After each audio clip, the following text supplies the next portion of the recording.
आध्यात्मिक गुरु, धर्म गुरु और तमाम धर्म के रहनुमा यहाँ पे नुमाइंदे यहाँ पे आपके साथ मुखातिब हैं। ये नौजवान बच्चे यहाँ पे जो स्कूलों से आए हैं, मैं इनको भी मुखातिब होकर कहना चाहता हूँ कि देश का भविष्य नौजवानों के पास है और आप अपनी दुनियावी पढ़ाई के साथ जो स्कूल में तालीमात हासिल कर रहे हैं, जो कॉलेज में पढ़ाई कर रहे हैं, उसके साथ साथ सुबह से लेकर शाम में कुछ भी लम्हे मिले तो दो ताकतें जो हम में होती हैं उसको जानने और पहचानने की कोशिश करें जो तमाम गुरुजनों ने अपनी जिंदगी के एग्जाम्पल के साथ लोगों को दी। वो ताकत अध्यात्म की ताकत कैसे हम पहचानेंगे कि शुक्र, जब हम सुबह उठे तो शुक्र की ताकत के साथ, अभिनंदन की ताकत के साथ कि उस रब ने, ईश्वर ने हमें एक नया दिन दिया है, नई ऊर्जा दी है, नई सांसें दी हैं, तो हम उसका शुक्र अदा करते हैं, कि अभिनंदन करते हैं कि जिस मकसद से हर इंसान को, हर रूह को किसी न किसी मकसद के तहत भेजा गया है। इस दुनिया में सिर्फ आना, बड़े होना और चले जाना नहीं है। हर इंसान का एक मकसद है। जब वो इंसान उस मकसद को हासिल कर लेता है, उस मकसद को सामने रख के अपनी जिंदगी गुजर बसर करता है, तो उस मकसद को जीने के लिए वो रास्ते प्रदान होते हैं कि स्वामी दयानंद सरस्वती जी की शक्ल में वो नजर आता है कि हाँ, इन्होंने अपनी जीवन का मकसद हासिल करा, इस दुनिया में रहते हुए भी और इस दुनिया के जाने के बाद भी वो सेवा का काम चलता रहा। तो ये चीजें नौजवानों को सोचना चाहिए कि शुक्र की ताकत और सब्र की ताकत के दिन हमारा कैसा भी गुजरा हो, चैलेंजेस सबके साथ होते हैं, अच्छा दिन भी रहता है, बुरा दिन भी रहता है,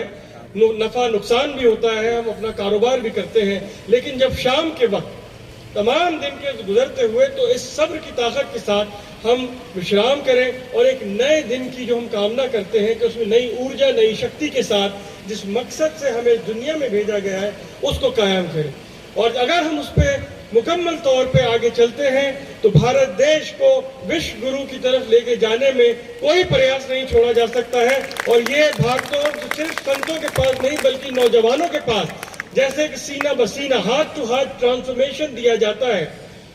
ओरल ट्रेडिशंस, हमारे अभी जो कथावाचक जो पढ़ रहे थे, ये ओरल ट्रेडिशंस हैं जो सदियों से सीना बसीना, हाथ टू हाथ आगे बढ़ाए गए हैं। इनमें वो कथाएं होती हैं, वो मार्गदर्शन होते हैं जो संतों ने, गुरुजनों ने महसूस किया, उसका एहसास हुआ, उसको अपनी जिंदगी में उतारा और पूरे सोसाइटी के अंदर वो चेंजेस लेके आए। जो भी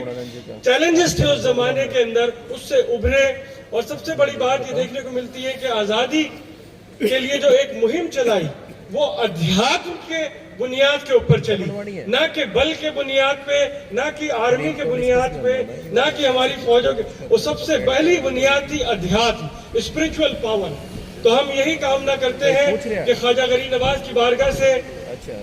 मैं ये भी बताना चाहता हूँ कि कल वहाँ पे 811 सालाना उर्स, जहाँ पे करीब 10 लाख लोग इकट्ठे थे, लेकिन जब महाराज जी ने कहा कि नहीं यहाँ पे आना है, तो हमने कहा बिल्कुल ये उर्स मुकम्मल हो जाएगा और अगले दिन हम यहाँ पहुंचेंगे। तो ख्वाजा साहब की बड़ी अहम शिक्षा है जिसमें इंसान को अगर उस रब की, उस ईश्वर की कुर्बत हासिल करनी है, उसके करीब पहुंचना है, तो कुदरत की 3 सिफात अपने अंदर उतार ले। वो क्या है? सूरज जैसी शफकत, सन लाइक ग्रेस, जो करुणा है सूरज की वो अपने किरदार में उतार है। दरिया जैसी सखावत, बहते हुए पानी जैसे जेनरोसिटी, और जमीन जैसी खातिर तवाज़ो कि जमीन जैसी हॉस्पिटैलिटी। अगर हम ये 3 किरदार अपने